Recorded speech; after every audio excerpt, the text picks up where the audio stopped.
Stop! Stop! Bus driver! All right. We are back. We're going to talk about a brand new PC role-playing game, Vampire the Masquerade Bloodlines. It was developed by Troika Games and published by Activision for the PC. Now, what did you think of this one? It's a little too slow for me. One of the problems I had, though, was that the combat system was a little clunky. I mean, it was a lot of mouse clicking and stuff like that. You think it's going to be a shooter when you look at the gameplay. It's not a shooter, it's a sucker. That's right, it's not a shooter. Because you have to suck a lot of blood. Well, it's not a fast-paced, thrill-your-seat action-type game. There's a lot of thought going into each of the different scenarios that you get involved in. You have lots of quests that you have to go on. Lots of conversing with different characters within the game world. Yeah. There is quite a bit of combat, and you can do some shooting. You can pick up weapons.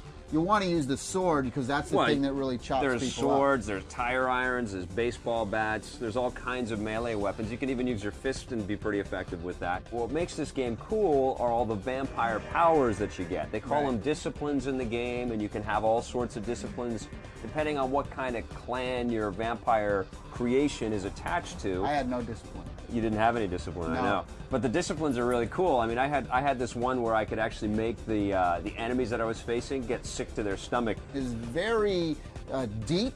Yes. There's lots of detail. They've gone you can tell that they spent a long time. The voice acting is terrific creating in this game. This world and thinking out the script writing is great. What do we have here?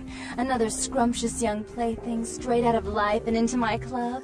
One of the things that I really liked about it, and it really plays into the part that this backstory is so fleshed out, is this idea that being a vampire is you're part of the masquerade. That's what the title infers. Right. And you have masquerade violations, which means that if you kill innocent humans and innocent creatures. It's constantly what I did. Well, if you do, you start to lose your humanity, and you're creating. And if you get seen by other humans, like cops, you're taking away that masquerade. So suddenly the humans know that there are these supernatural creatures out there, and it does. I thought it was cool that if you get 5 masquerade violations, the game is over. So what do you give it? I'm going to give it 8.5 out of 10. I really liked Vampire the Masquerade. I'm giving it a 7.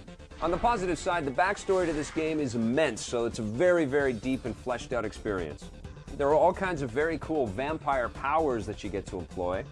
And overall, this is just one of the most enjoyable vampire video games I've ever played.